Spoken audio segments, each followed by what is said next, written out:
What's up, people? It's Teenage Girl 30 here, and this is my mini Q&A number 16. Thank you guys so much for sending me your questions, and thank you guys so much for leaving it at a 10 question minimum. And I'm going to do my best to try to get it underneath 15 minutes this time. So let's get started on my Q&A with my first set of questions from Final Limits 1. Have you ever felt shortness of breath while working out or even at home? Occasionally, because I have terrible allergies, and Flonase seems to help, especially when I take it at night. But I'm always going to have seasonal allergies or allergies year round, so yeah, occasionally I do have shortness of breath. What games are you looking forward to getting? BioShock Infinite and possibly Tomb Raider. I actually do think it looks really, really great, and I am looking forward to it. Plus, for BioShock Infinite, they keep pushing back the dates, but I'm hoping I'll be able to get it this summer. If you can go to any wrestling event in the 80s with your age you are now, which would it be and why? I would have to say it had to be that legendary match when Hulk Hogan body slammed Andre the Giant, because that is when pretty much the wrestling business as a whole got completely turned around and just took a huge 180 and became part of the mainstream. So I would really love to be a part of that and actually experience that type of history. Okay, moving on to your next question. Thoughts on the crappy handheld console called PSP? I have no thoughts because I don't have one. Thoughts on the overrated, crappy PS4 that's coming out? The PlayStation console alone has always been a good one. I really don't have anything negative to say about it. My first games, I guess my first next generation console was a PlayStation, so I'm not going to like literally down it. I think it has to be a good system, since I don't have one. Have you ever cried at playing a video game due to a sad scene? Yeah, I actually cried for BioShock's ending. The really good one, the good ending. I cried because it was very, very touching. What would you do if someone tried to break in your house and if he or she had a knife? Well, number one, I have a cell phone to call 911. I have two puppies, but they're puppies. But I have lots of things I can use to hit the person with. Have you ever had a weapon like a gun? No, I'm a sword person. I think it's more civilized. What do you think of DDP helping Jake the Snake and Scott Hall? The more the merrier. Pretty much. I don't have a problem with him helping them at all, especially the fact that they may need it, so good for DDP. If DDP had his yoga thing back in 94, do you think he was able to save Kurt Cobain's life by making him healthy? Kurt Cobain had a lot going on in his noodle. Mostly he was suffering from clinical depression as well as drug abuse. I have no idea what would have happened. It would have been nice if something like that happened, because it's a shame that we lost somebody as great as Kurt Cobain so soon. But I really can't say what would happen. But thank you for your questions, Final Limits 1. And we're moving on to the next set of Q&A questions from Brad Loverdung. Yes, Loverdung. Awesome name, man. What is your favorite juices you drink at home? I have to say I'm a huge fan of cranberry, so pretty much anything cranberry. Do you think Taker looks less of a badass with short hair as he is now? And does he fit into the dead man gimmick? No. He has a whole aerodynamic hair thing going. It doesn't really remind you of the dead man. You're just used to that hair being draped along the face like the dead man. Something that's intimidating and menacing. But no. Unfortunately, he has that whole Assassin's Creed hoodie thing going on with his aerodynamic hair underneath it. Not really. But he kind of does fit into the whole dead man gimmick with that Assassin's Creed hoodie, though. I will say that. What do you think of Triple H's short hairstyle, since he's had long hair since '92? And do you think he misses long hair after the first few weeks of having it cut? Yeah.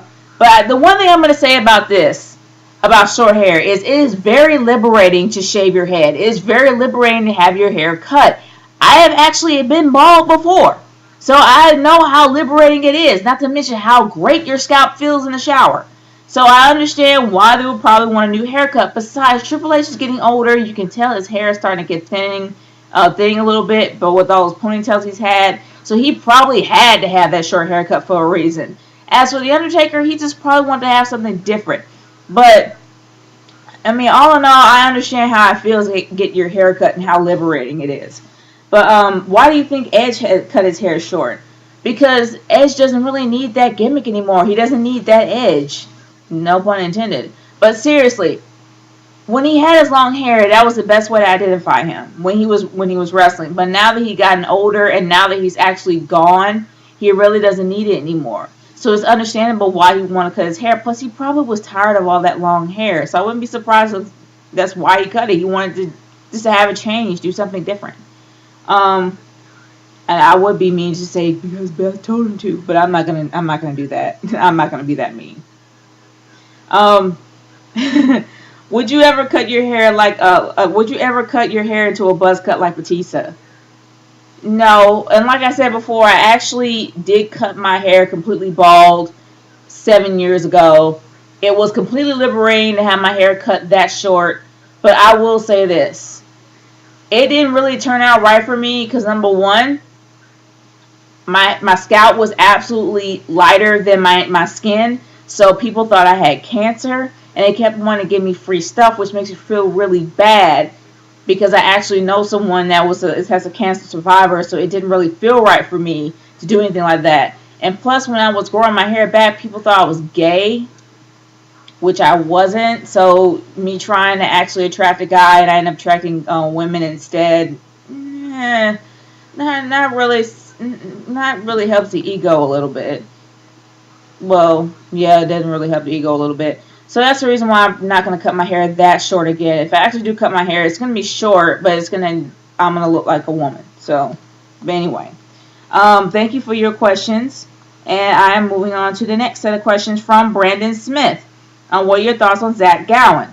Why does that name sound familiar? And I have no idea who that person is.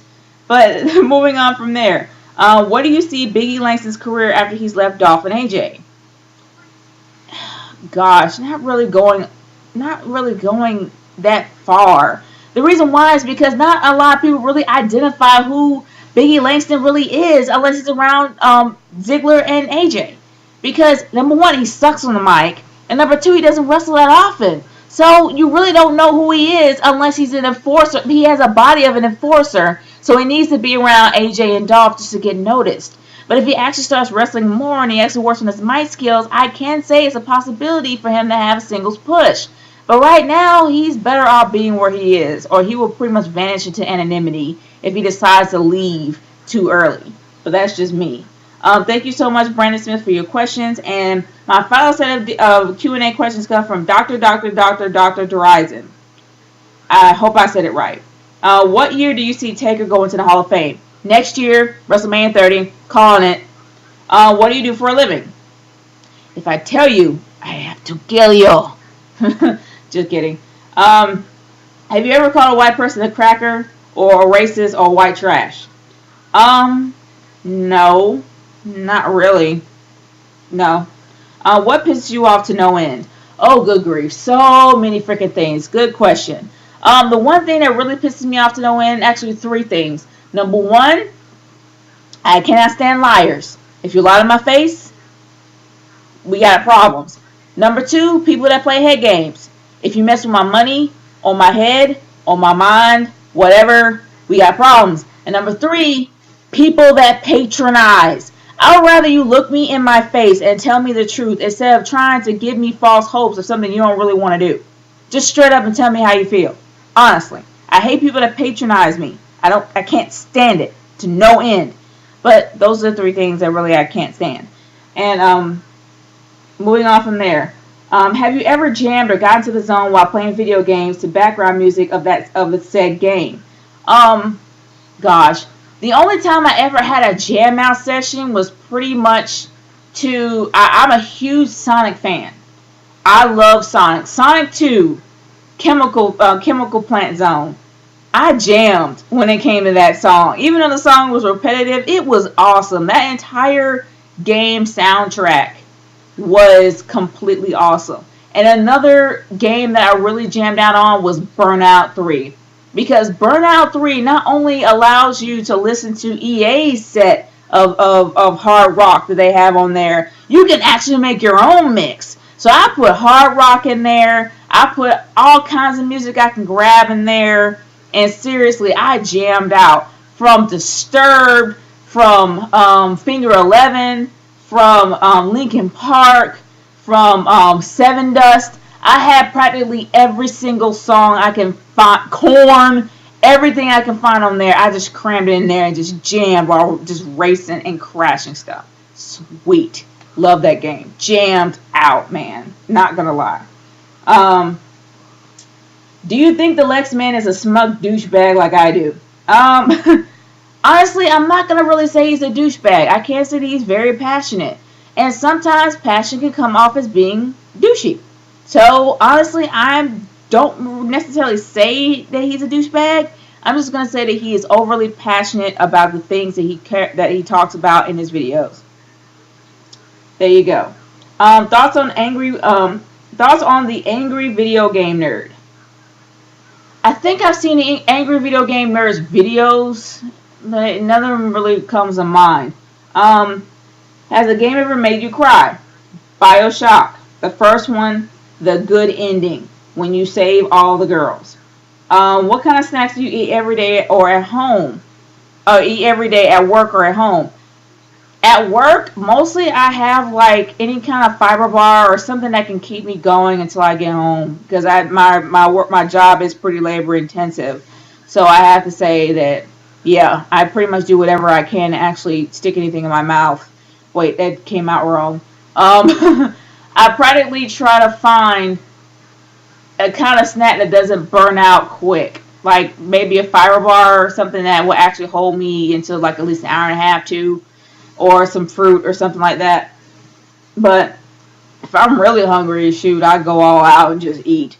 But honestly, when it comes to being at home, I try to eat healthy. Sometimes I eat carrots, baby carrots. Sometimes I have apples, bananas.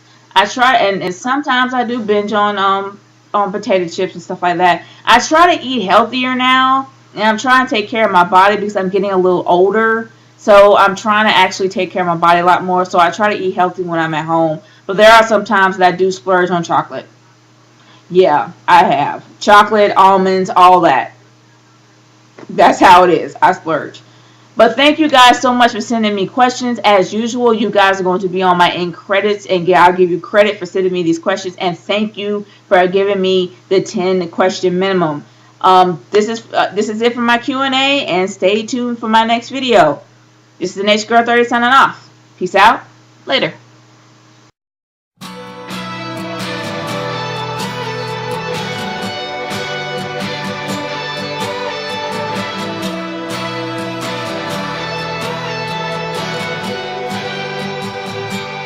Say we're talking, I won't mind.